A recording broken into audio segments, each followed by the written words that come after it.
Assalamualaikum warahmatullahi wabarakatuh. Saya Muhammad Abdul Rashid, MK Kecerdasan Buatan. Ingin menjelaskan tentang yaitu yang pertama adalah ambient learning. Itu sejarah itu dikembangkan oleh John Locke pada tahun 1909 dalam bukunya The Organization of Memory. Ini adalah salah satu algoritma pembelajaran paling awal dalam bidang kecerdasan buatan. Dan untuk konsep utamanya itu didasarkan pada prinsip neuron that fire together wire together. Artinya kekuatan koneksi pada sinapsis antara dua neuron akan meningkat jika mereka aktif bersamaan. Dan untuk kegunaannya itu ada sebagai pembelajaran asosiatif. Yang kedua ada digunakan untuk unsupervised learning. Dan yang ketiga itu ada dasar dari pengembangan banyak model jaringan saraf. Dan juga memiliki rumus sederhana seperti yang bisa dilihat. Dan dia juga memiliki karakteristik yaitu tidak supervised, tidak perlu label output, dan juga sederhana dan tidak cocok untuk pemodelan nonlinear yang kompleks.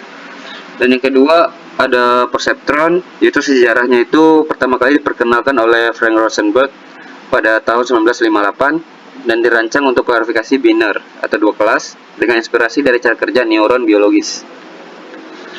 Dan memiliki konsep utama yaitu perceptron terdiri dari satu lapisan neuron dan menggunakan fungsi aktivasi step untuk memutuskan apakah neuron akan menyala atau tidak.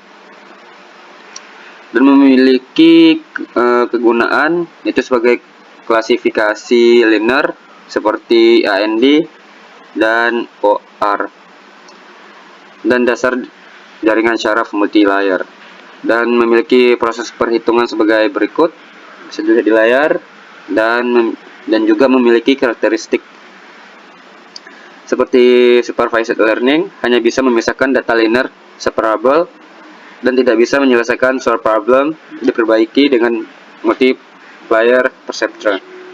Dan yang ketiga itu ada backpropagation, yaitu sejarahnya itu pertama kali diperkenalkan secara luas oleh Rumelhart, Hinton, and William pada tahun 1986, yaitu untuk mengatasi keterbatasan perseptron tunggal dengan menggunakan multilayer neural network atau MLP.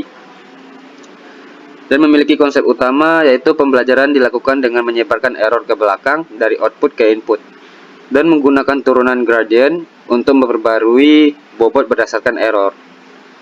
Dan juga memiliki kegunaan yaitu digunakan dalam deep learning, pengolahan citra, teks, dan suara, dan cocok untuk masalah nonlinear. Dan untuk memiliki proses perhitungan singkat yaitu seperti forward pass and compute error. Jadi forward pass yaitu menghitung output berdasarkan input dari bobot saat ini, dan compute error yaitu selisih antara output dan target.